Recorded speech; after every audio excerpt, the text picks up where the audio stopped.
Hello and welcome. Tonight, Go home. Let us go home. Let us go home. Let us go home. Let us go home. Let us go home. Let us go home. Let us go home. yet more cry for help as other Nigerians still trapped in Ukraine call on the government to rescue them after an additional 357 Nigerians arrived home from Poland and Hungary. Former President Olusegun Obasanjo makes case for building a strong nation without compromising the principles of fairness and equity, says some people with eyes on becoming president should be in jail.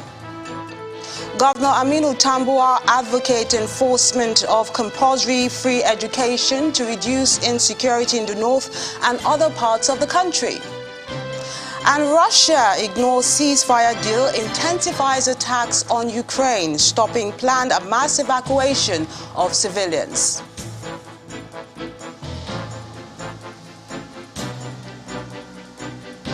On Business News tonight, Nigeria's Central Bank Governor Godwin Emefiele commends positive impact of the CBN-led backward integration program on the country's agriculture food chain.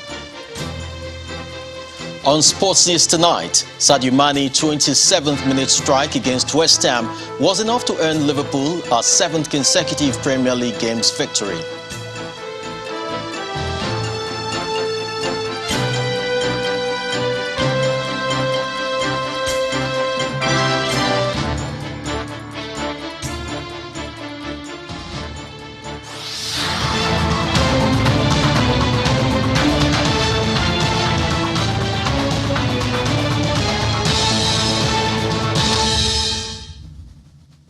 Many Nigerian students who were in Ukraine when the Russian invasion began have now made it out of the country, but there are some still stranded. Let us go home. Let us go home. Let us go home. Let us go home. Let us go home. Let us go home. Let us go home. Let us go home. In the town of Sumy, near the front line and close to the Russian border in the northeast of the country, a group of Nigerian students from Sumy State University is appealing for help and for a ceasefire to be declared so they can make their way out of the country. They say they have poor access to food, water and electricity. The students also add that they wake up most mornings to the sound of explosions and spend hours a day in the bomb shelters beneath their hostels. We are in Sumy, yes. And we are stuck in Sumy. Yes. This is day 10. People don't have water. People don't have lights in hostels. It's getting cold in the hostels. There is no food at this stage. We are running out of supplies. How long do we want to continue doing this? Whatever is going on, we are calling on the Nigerian government. We are calling on the Nigerian Foreign Affairs Ministry. Please, what do we want? We want to go home. What do we want? We want to go home. The last explosion that happened took place close to my house. Funny enough, I was just in my kitchen trying to prepare something. I saw how my house shook. Like I ran away from the kitchen and it's been very traumatizing. Trust me, you don't want to experience it. I'm just in the room, I'm alone. At every sound I shiver. At every noise I quake. Like it's very bad. All we are asking is, can we cease fire and let the students of Sumy move? Yeah. We just came to study medicine. We haven't showered in 3 days. Yes. There's no light in the hostel. There's nothing. We cannot.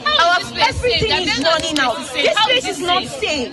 Every single day, some of us have mental trauma. We can't even hear doors closing without someone running. Yes. Someone is moving a box and we are running. It's not fair on us. We have nothing to do with this war. This is not our country. If it was our country, if we were fighting for our country, we understand. Please and please, all we want to do is just to go home.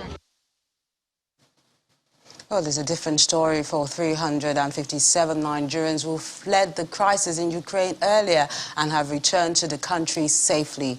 They arrived at Nnamdi International Airport, Abuja, in 2 batches of 183 from Poland and 174 from Hungary, bringing the total number so far to about 1,000.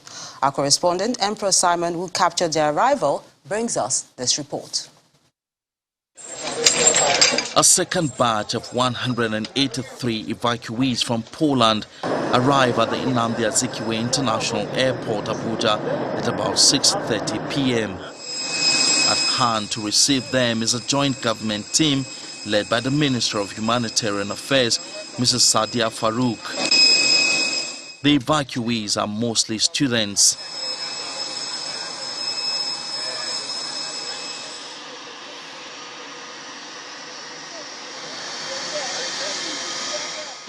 Behind me, the second set of Nigerians that have been evacuated from Ukraine. Many of them have longed to return to their fatherland after Russia attacked Ukraine, devastating the economy of the country and setting many people on the edge. They are taken through some COVID-19 protocols, including testing for the virus, while also undergoing documentation procedures. Our government has been very, very proactive. Mr. President has done all the needful, and he directed that all Nigerians living in these countries should be brought back home in safety and in dignity, and that is what we have done. The war in Ukraine has claimed hundreds of lives, with about 1 million people reportedly displaced amidst rising humanitarian crisis.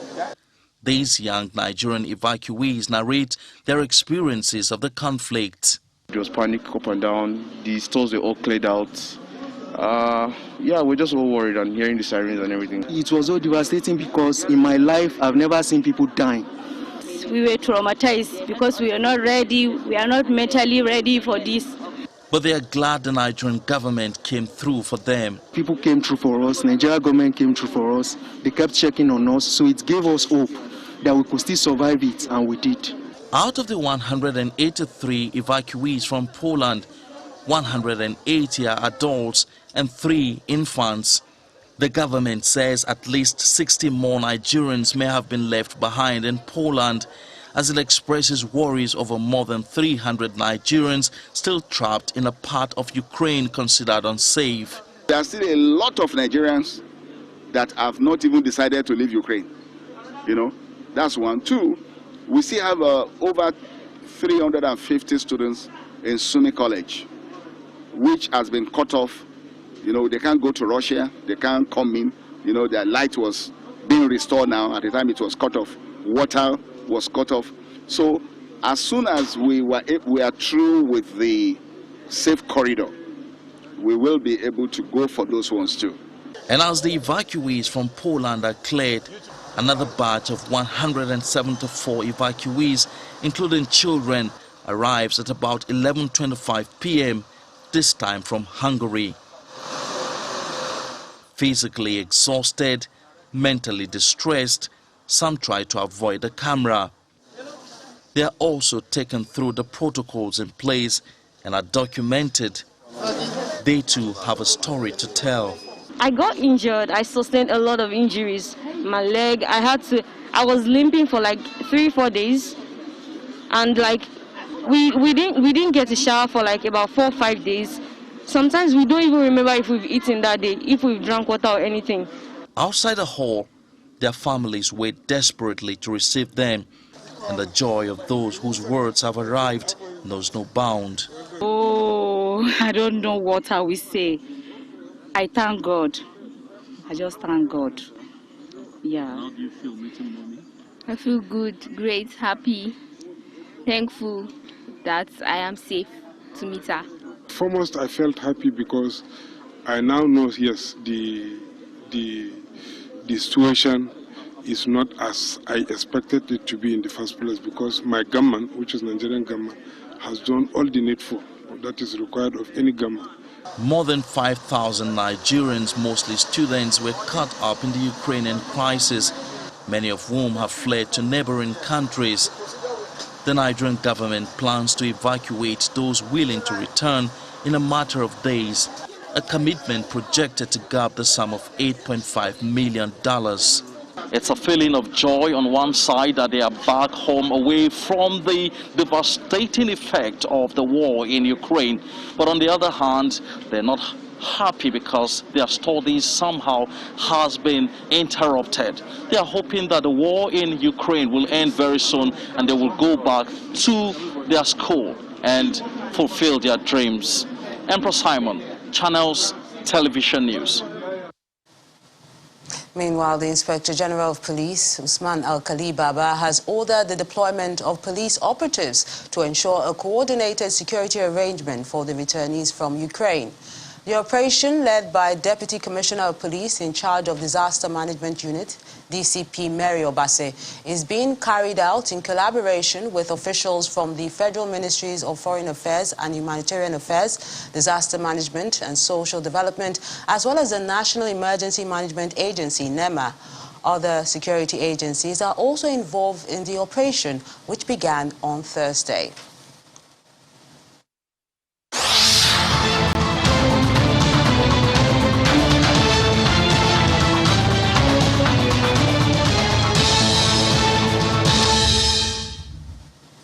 In other stories, former President Olusegun Obasanjo is challenging Nigeria's leadership and its development partners to do more in evolving a strong nation without compromising the principles of integrity, loyalty, fairness, and equity.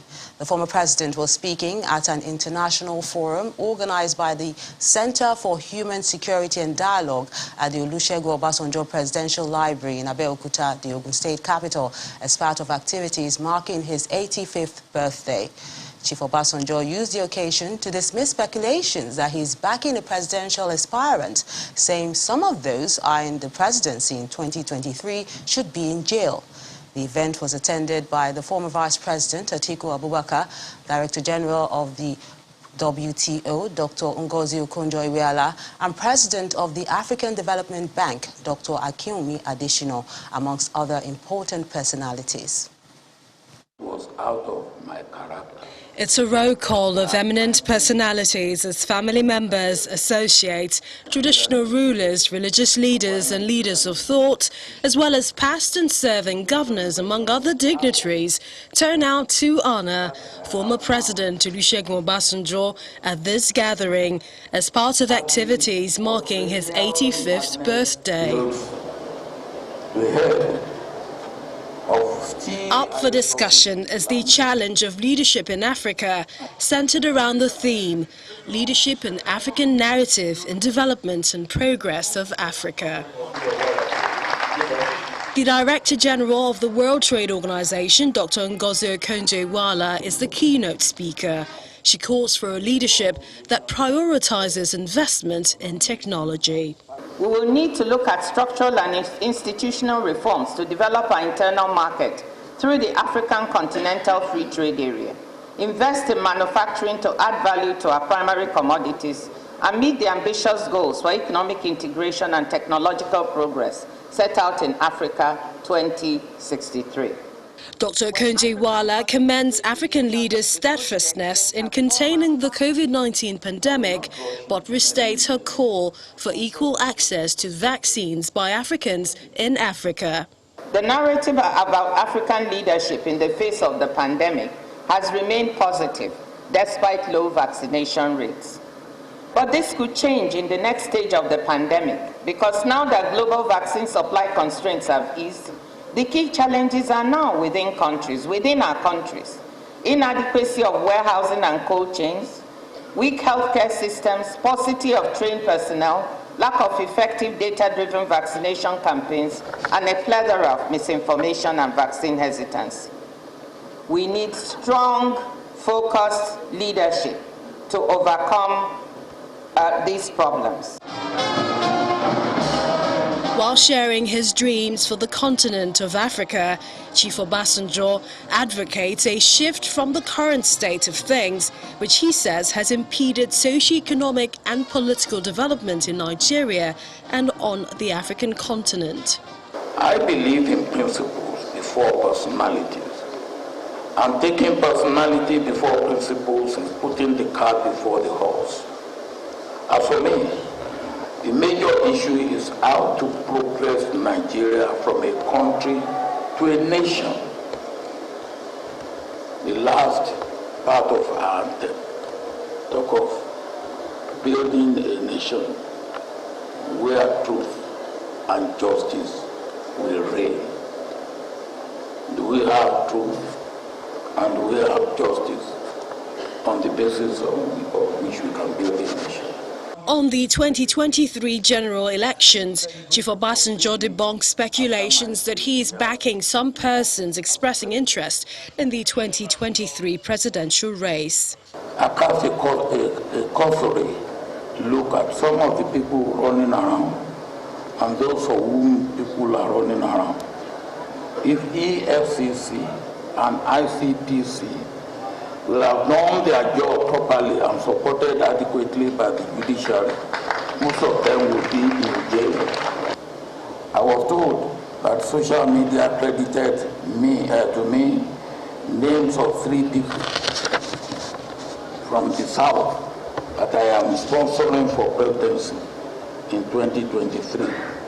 If I will sponsor people for presidency, it won't be 3. I would be a fool to be sponsoring 3 at the same time. For the former president, building a strong nation requires, among other things, strict adherence to the principle of federal character to instill a sense of belonging, equity and fairness in the nation. In part 2, after the break, Governor Aminu Tambuwal advocates enforcement of compulsory free education to curb insecurity in the north and other parts of the country. That's in a moment. Join us again.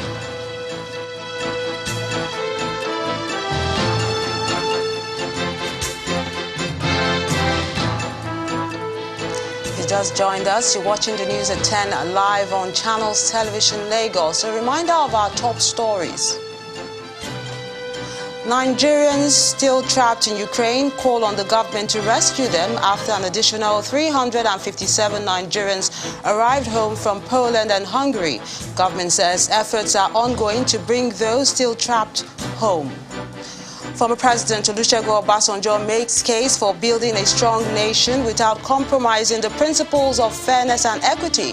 Says some people with eyes on becoming president should be behind bars.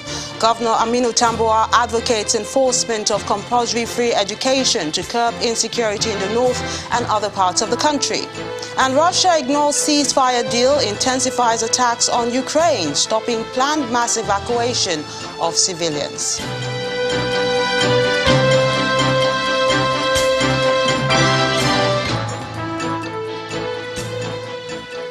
The president is joining many others celebrating Chief Obasanjo at 85. In a statement by his special advisor on media and publicity, Mr. Femi Adesina, President Muhammadu Buhari says he believes that the former head of state from 1976 to 1979 and president of Nigeria between 1999 and 2007 is a study in patriotism, leadership and courage, leading the country to democratic government in 1979 and taking over the reins of power as elected president in 1999.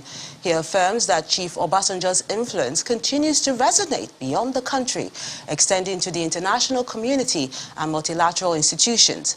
President Buhari hails the wisdom, insight and versatility that Chief Obasanjo exudes, reflecting his experience and diligence. He prayed for grace and more strength as he serves the country, Africa and the world. Deepening democracy in the country requires platforms for conversations such as the open square and engagement between lawmakers and their constituents.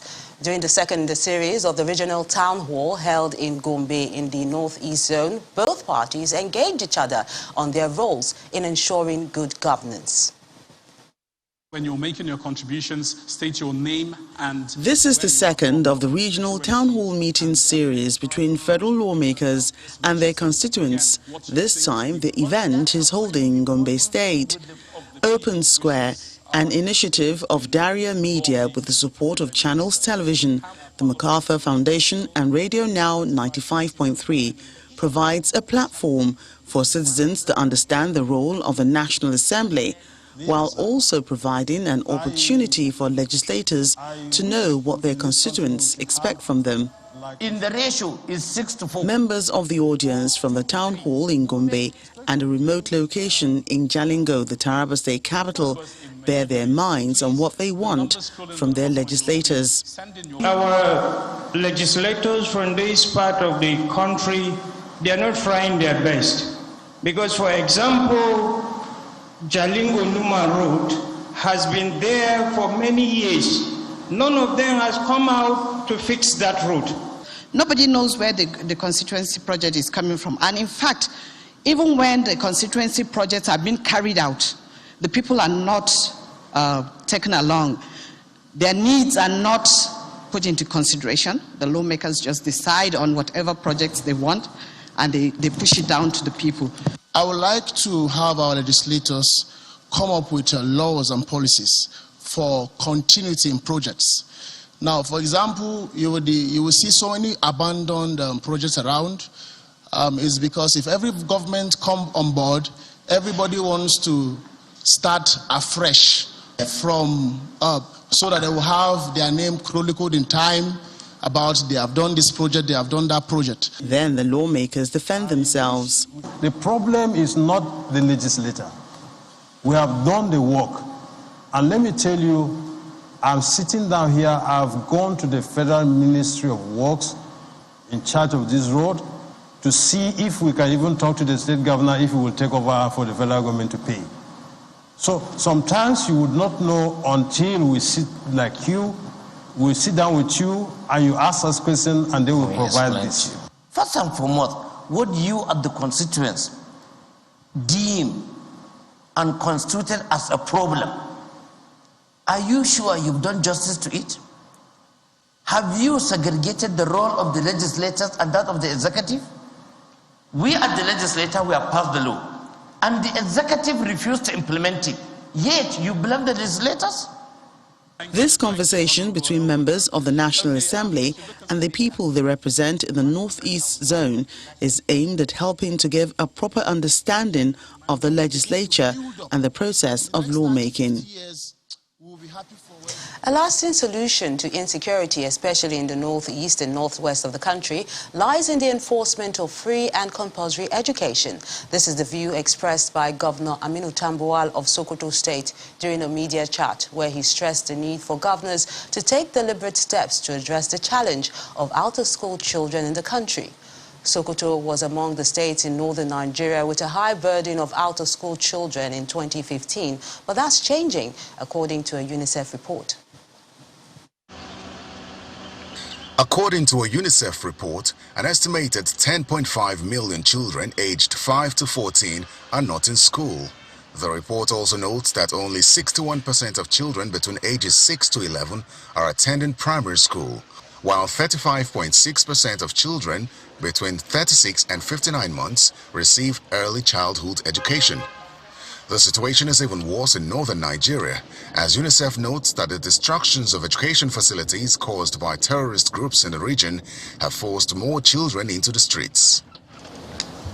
Addressing journalists about the challenges faced by the region, Governor Aminu Tambuwal of Sokoto State advocates the enforcement of compulsory and free education as a key solution to insecurity in the region.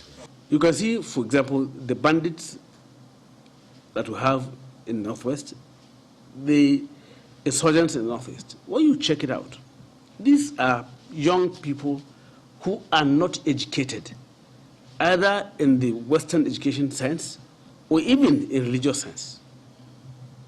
So education is key to addressing all of these challenges of insecurity, of poverty, and raising the standards of living of the people. Educate them and then let them go and find something to do. Primary education is officially free and compulsory in many states in Nigeria, yet an estimated 10.5 million school-aged children are still not in class. What then could be the missing link? One way we can deepen good governance and even the justifiability of fundamental objectives and directive principles of state policy is through legislation. We've done that in ensuring that we also did Right to Education Law 2017, where basic education is made as a right on Sokoto State that can be enforced through the courts. If you want to address the issue of a girl wanting to go to school, but there is a problem back home because she is the one that hawks for her mother, you must find something that will support that concern. The Sustainable Development Goal 4 of the United Nations speaks to quality education and promotes lifelong learning opportunities for all, a goal many say need to be pursued vigorously in Nigeria to change the country's poor education indices. While Governor Tambuwal is looking at education to solve the insecurity problems, Governor Bala Mohammed of Bauchi State is also expressing his desire to ensure lasting peace in his state, especially in Bogoro and Tafa Balewa communities, which have been at loggerheads. The governor stated this when he received the report on the review and implementation of reports of the creation of Shayawa Chiefdom. He explained that the move to review the creation of the chiefdom is not to cause disharmony amongst the people, but to provide a solution to the age-long conflict in the zone.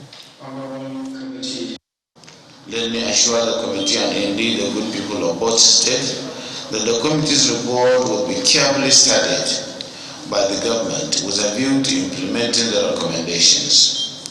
To this end, a white paper committee will be produced on the report being deliberated upon and to be deliberated upon by the State Executive Council. Where the need arises, government will consult relevant stakeholders for advice and guidance. Our desire as a government is to put in place a Shayawa chiefdom that will be embraced by all stakeholders without resorting to litigation, so that peace will reign at Tafa Balewa and Bogoro local government areas, and usher in an era of economic and social development in the state. Let me use this opportunity to make it abundantly clear that our administration has no prejudice or for or against any of the parties involved in the task for the creation of the Shayawa chiefdom. Our concern is to broker peace among the various stakeholders and ensure peaceful coexistence among the heterogeneous ethnic and religious groups in the local government areas. On Wednesday, February the 2nd, the Lagos State government began the demolition of the oldest and most recognizable court building in the country. That's the Lagos High Court, Igboshere. The court was torched and looted by persons who hijacked the EndSARS protest of October 2020. Reactions have continued to trail the destruction of the court premises, with many wondering why such a monument has to be pulled down instead of being preserved for historical reference, as is done in more advanced climes. Our judiciary correspondent, Shola Shoyede, has this report. The Christ Church Cathedral, the Yako House in Lagos, the first European story building in Nigeria, Badagry, the Oba of Benin Royal Palace, the Lugard Hall in Kaduna, and the Mapo Hall in Ibadan. These are some of the oldest buildings in Nigeria preserved over the years for their historical significance for future generations. Two peculiar things about these buildings is that they speak volume about the time they were built, and they also invoke valuable memories that shape lives across many generations. Another of such historical edifice is the Lagos State High Court, located in the Igboshere area of Lagos Island. The Igboshere High Court, as it is fondly called by the legal community, is reputed to be the oldest and most recognizable judicial building in Nigeria. The court building was first known as the Lagos Supreme Court, with its existence dating back to the period of the cession of Lagos to the British government as a colony. It was the highest court in the country, and in 1960, matters from the court will go to the Privy Council of the United Kingdom on appeal. At the creation of the Federal Supreme Court in 1963, when Nigeria became a republic, the Supreme Court relocated to Abuja, the Federal Capital Territory, and the Lagos Supreme Court then became the High Court of the Federal Territory of Lagos, and this building at Racecourse around the Tafawa Balewa Square became the headquarters of the High Court of Lagos, with Honorable Justice Conrad Idowu Taylor becoming the first Chief Justice of the court on July the 22nd, 1964. Today, that title has become Chief Judge of Lagos. Many great lawyers, both on the bar and bench, practiced their trade in this building. Several legal decisions were also taken here. Anytime I passed through there and I thought of the great advocates, H.A. Ladner, Gioka Ajayi, G.C.M. Onyuke, Amanko Kafo, and then the great judges from time. It's like you're working in the portals of greatness. That old-style colonial building, it was redolent with history and mistake. If you go into the court at the foyer, there's a place there that they normally put defendant, you normally call them accused persons. And the judge, you don't need to come in through the court. You come in through the underground. And when you come into the underground, you stay at the dock, you take your plea, the case will be done, and then you don't need to come out. You go from there, down again, out. Those are monuments. It was therefore a rude shock for many when the legal monument was torched and looted on October 21, 2020 by some hoodlums who hijacked the NSAS protest that rocked Lagos and other states of the Federation. Following the sad development, the Lagos State government on February 2, 2022 began pulling down what remained of this symbol of Nigeria's legal history. This action also came as a shock to many who wondered why the government was demolishing the building instead of renovating and preserving it as a historical location of interest. But the Rebuild Lagos Trust Fund, an 8-man committee constituted by the state governor to rebuild the edifice, has issued a statement on the issue. The statement by the board of directors said, an extensive structural integrity assessment has been conducted on the buildings within the courts to determine the scope of work. It found that the building was structurally defective and unsafe, and so the existing structures will be demolished and reconstructed into a state-of-the-art facility with a focus on building a 21st century edifice. They're going to put up a befitting 10-story building. Essentially, it's an opportunity for us to press the restart button to ensure that the courts that will, upon completion, occupy those premises will not lack anything in terms of courtroom technology. And just to let people know that that facade that everybody knows is going to be retained and is going to be incorporated into the modern structure being put up there. Given the assurance that the historic iconic facade of the destroyed building will be replicated, the committee says this phase is expected to be completed in 18 months. Shola Shoyeli, Channels Television News. Still talking infrastructure, it's been a week of project commissioning by Governor Nyesom Wike, but today the Ancient Ekpeye ethnic group of Rivers State displayed the best of their tradition, heritage to honor him for the numerous projects his administration has executed in their area. At a civic reception in Ahoda town, the traditional institution conferred a chieftaincy title on the governor, who promised more development projects in the 2 local government areas making up the ethnic group. Community leaders, men and women from the 6 kingdoms of the Ekpeye ethnic group in Rivers State, among other dignitaries, gather in Ahoda town for an event considered very significant. May we all rise as we acknowledge the arrival of the governor of Rivers State. It's a civic reception for the state governor in Nyesom Wike and the conferment of the chieftaincy title in appreciation of his goodwill towards the ethnic group. My people say that they have to receive you now and bless you for higher office.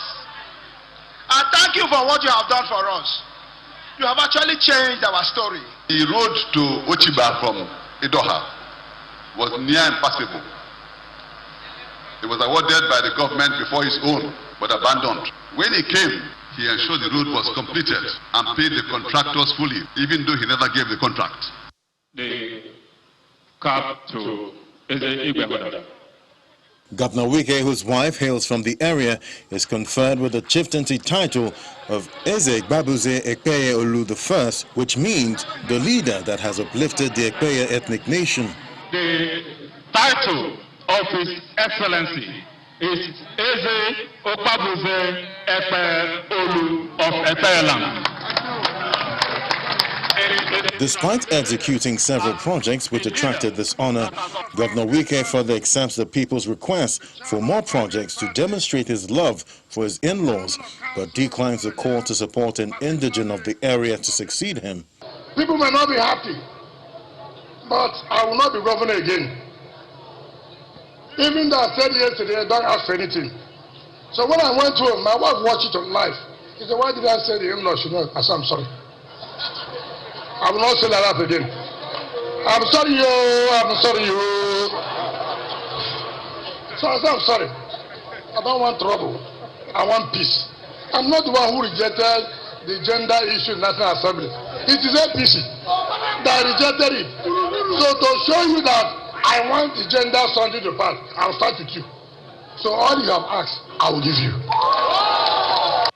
With this conferment of the title by the people of Ekpeye, who occupy Ahoda East and Ahoda West local government areas of River State, Governor Wike is now a member of the highest traditional institution with full rights and privileges.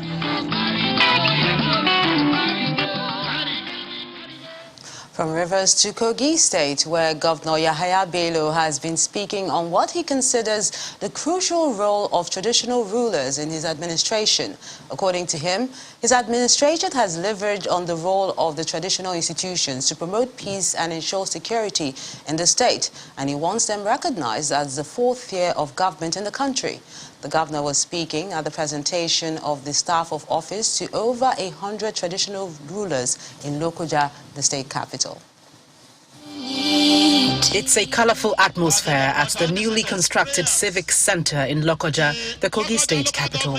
Several dance groups showcased their skills and moves at the presentation of the staff of office to over 100 traditional rulers across the state.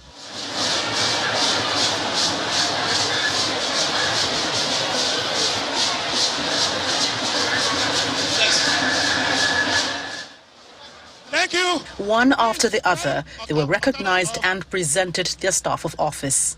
His Royal Highness Onu Ogugu. The oath of office was also administered to each of the newly installed rulers.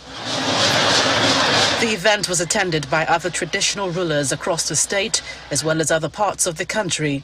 The governor considers them key in addressing the nation's security challenge. In this country, if we really want to have peace and tranquility, safety and development, we must be able to consciously and deliberately include our traditional rulers in our programs and policies. We should be able to recognize them even as the fourth tier of government. And I will continue to send that message across, even to the National Assembly. 31 first-class rulers were presented with their staff of office, alongside 30 second-class rulers and 43 third-class chiefs. The governor promises to install more traditional rulers in view of the pending applications. I am aware that there are still pending requests of those who needed to be upgraded or appointed. By the special grace of God, I have long charged the Ministry for Local Government and Chieftaincy Affairs to look for each and every of these requests. And by the grace of God, before the year runs out, no one left behind. So your request, as always and as usual, is hereby granted and approved. This ceremony is holding 24 hours after the governor installed the 28th Atar of Igala, His Royal Majesty Matthew Okpaluwa Oguchi. We appreciate you greatly. To education now, corporal punishment in schools has always been a subject for debate.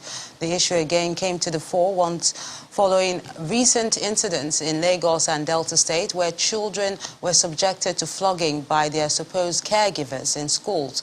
Also, the case in Kano, in which a child was kidnapped and murdered allegedly by her teacher, makes the issue of early child education all the more frightening. In this next report, our correspondent, Bukola Samuel Wewimo, seeks answers to questions arising from this dangerous trend. 2-year-old Cherish Ohamadike was flogged 24 strokes of cane by her teacher, one Miss Joy Igile, who inflicted marks on her back. Thankfully, she survived the experience. But little Hanifa Abubakar was not so lucky, as she was kidnapped and brutally murdered by her supposed caregiver, while Obinna Udeze was also flogged by his teacher and died afterwards.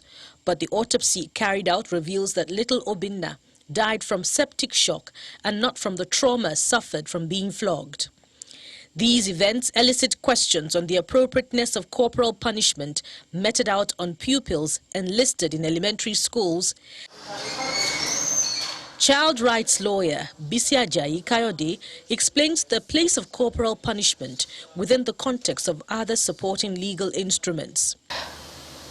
Corporal punishment is abolished under the Child Rights Act, under the Child Rights Law of Lagos State. The Violence Against Persons Prohibition Act is violated. Often there is a conflict between human rights and legality. As contained in the National Policy on Education, formal education begins from pre-primary education as provided in daycare centers and nursery schools to children aged 3 to 5 years. But should parents now begin to rethink this age range due to the unwholesome outcomes for toddlers?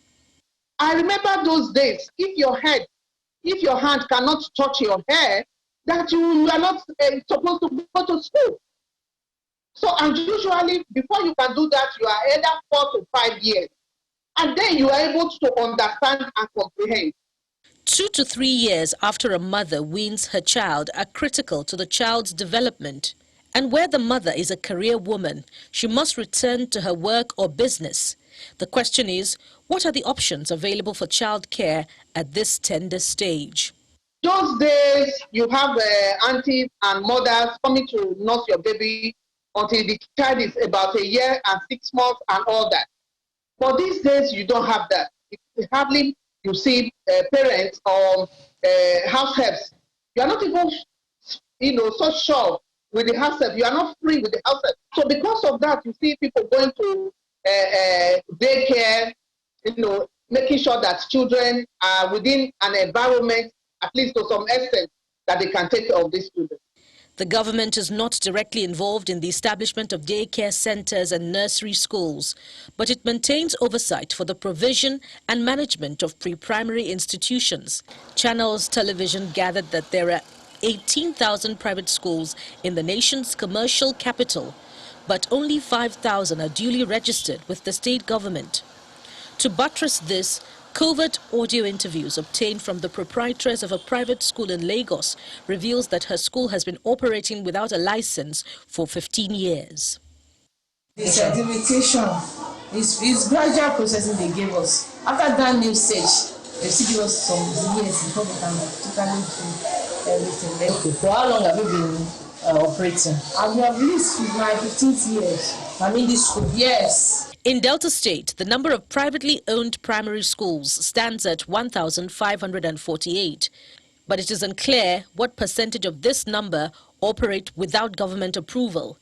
And in Kano State, the decision to withdraw the certificates of all 200 private primary schools for revalidation after the gruesome murder of little Hanifa is evidence of the lack of confidence in the competence of the educators to operate in that state. For a private school to be set up, it must be approved and recognized by state governments. And for those that have not been registered, so many of them have been shut down. And even those that we've approved that are not also upgrading their facilities, we also have cause to shut some of them down. There are so many of them, and obviously we don't have enough schools to take in these children if we close down their institutions. So why don't we help them and work with them through the process of becoming approved? Because once they are approved, then they have certain minimum facilities and they can actually look after the children. And of course, once they are approved, we do have annual surveys, annual reviews. You have a quality assurance department that goes out periodically to see that they're doing what they're supposed to do. So we are going to set up a task force now. This unwholesome trend also raises concerns on the ideal qualification of a teacher placed in the care of toddlers. To look after toddlers is a skill on its own. And you know, like all skills, it can be taught, and it should be. We do have higher institutions even in Lagos State. The Adeniran Ogunsanaya College of Education, for instance, has a program for what they call caregivers, for people who are taught the psychology of these young infants, the best way to look after them. With the huge number of private schools in some of the 3 states under review operating without state government certification, and the inability of most private sector operators to employ teachers with qualification in childcare psychology, mothers are left with the options of either registering their toddlers in the mostly unregulated daycare centers or enlist them in elementary schools well before they are ready. A choice between the rock and the hard place. And bearing in mind the incidents referenced in this report, parents can only hope and pray that their toddlers will come out unscathed. Bukola Samuel Wemimo for Channels Television News.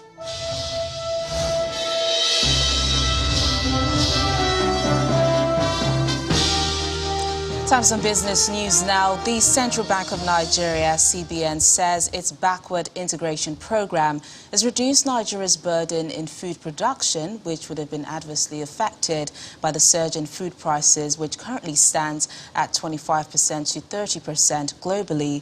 The governor of CBN, Mr. Godwin Emefiele, made this known after inspecting works at some farms in Edo State, which is one of the beneficiaries of the APEC Bank's agriculture initiative.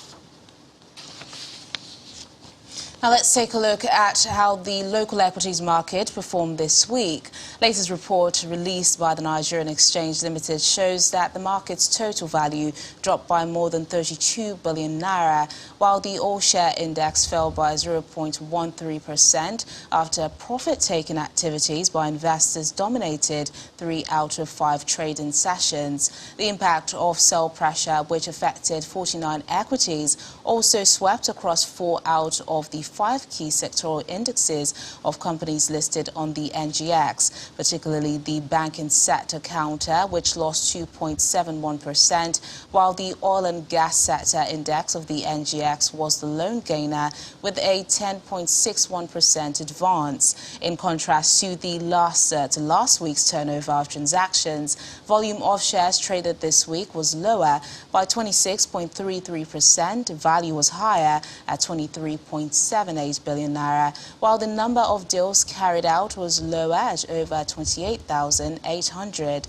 The share price of Seplat Energy tops a list of 20 gainers with a 20.25% increase.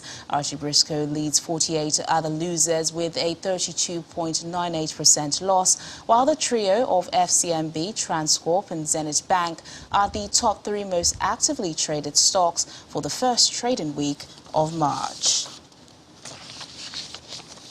Our trading activity at the FMBQ exchange closed positive this week as the total turnover of transactions carried out at the FX spot, forwards and futures markets rose marginally by 13.07% to $580.99 million as at March the 4th. A further analysis of trading results shows that value of transactions at the FX spot market rose by 8.31% to $457.01 million, while the FX derivatives market turnover was up 27.02% to $123.98 million. Similarly, the naira appreciated by 0.04% to 415 naira 64 kobo against a dollar at the Nigerian Autonomous Foreign Exchange window of the Forex market, in contrast to 416 naira 82 kobo recorded last week. And that's business news tonight. I'm Tenyola Shoboale is back to Melinda for the rest of the news at 10.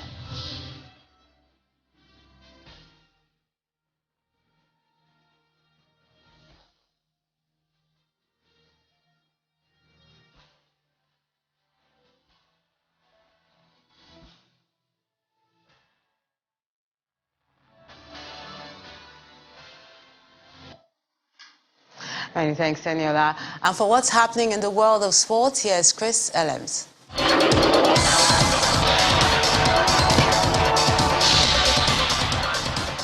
Welcome to Sports News. Premier League games across England pay tribute to Ukraine today ahead of kickoff, with fans, players and coaches all applauding in solidarity for the war-torn country. Fans showed Ukrainian flags, while clubs displayed messages of support on their stadium screens.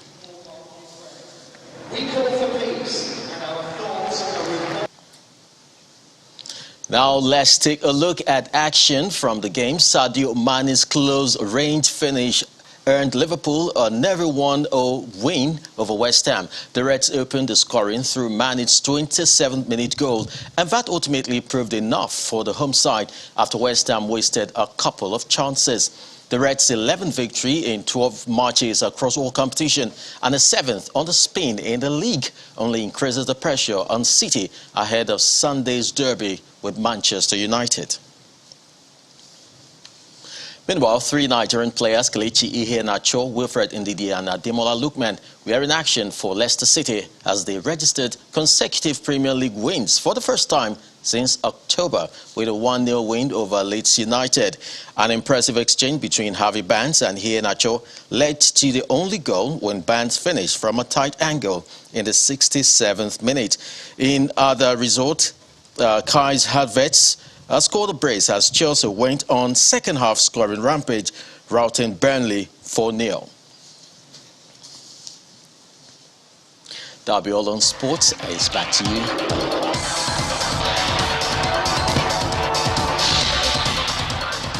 Many thanks, Chris. After 10 days of intense fighting between the Russian and Ukrainian armies, an attempted ceasefire was declared in the southern part of Ukraine in the early hours of today. This was intended to allow for the evacuation of 2 cities, but Russian forces reviewed their bombardment before all civilians could get out. Let's take a look at the major developments from day 10 of Russia's assault.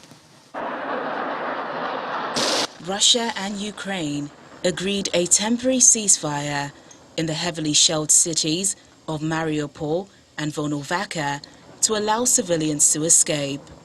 The ceasefire was due to begin at 9 a.m. local time, with the first evacuation starting 2 hours later.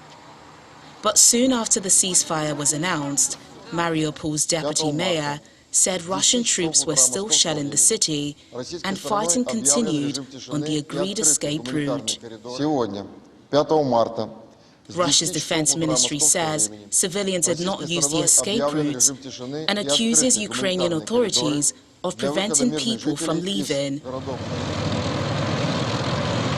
Ukraine's army has so far held control of Mariupol, but Russia has pounded residential areas with airstrikes, leaving the entire population without water, power or sanitation for 4 days.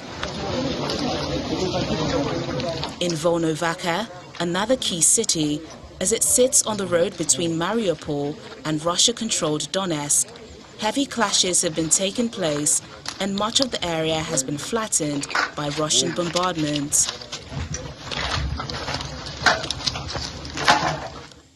Elsewhere, fighting continues in the north and the east of the country, with several cities bombarded by Russian shelling.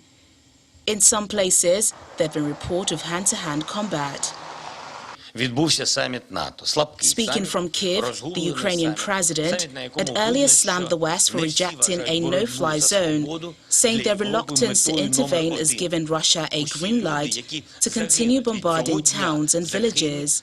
Western leaders say they don't want to make the situation worse, as a no-fly zone could lead to broader conflict in Europe. The only way to actually implement something like a no-fly zone is to send NATO planes into Ukrainian airspace and to shoot down Russian planes, and that could lead to a full-fledged war. In Europe, President Biden has been clear that we are not going to get into a war with Russia, but we are going to tremendous lengths with allies and partners to provide Ukrainians with the means to effectively defend themselves. And of course, we're seeing every single day their extraordinary heroism, as well as very, very real results in what they're doing to achieve that. Meanwhile, President Vladimir Putin warns the West he would regard any no-fly zone over Ukraine as an act of war. He says imposing a no-fly zone would have colossal and catastrophic consequences, not only for Europe, but also the whole world. He also says he has no plans to declare martial law in Russia.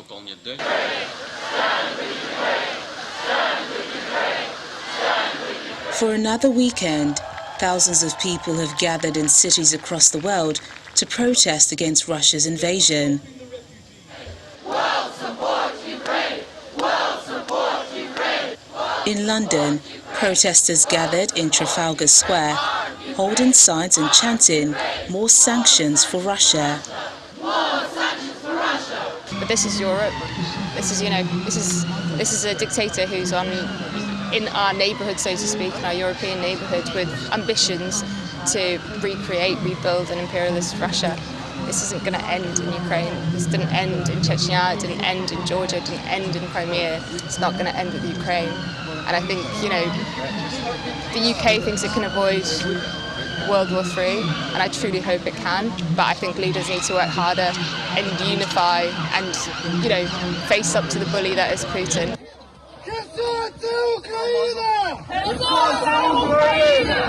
Meanwhile, protests against Russia's occupation also broke out in the port city of Kherson, Ukraine's only big city to have been captured in the war so far. And the main news again. A group of Nigerian students from the Sumy State University, still trapped in Ukraine today, called on the government to rescue them after an additional 357 Nigerians returned home. The government, however, gave the assurance that efforts are on to rescue the trapped students. I'm Melinda Akinlami. On behalf of the team, good night.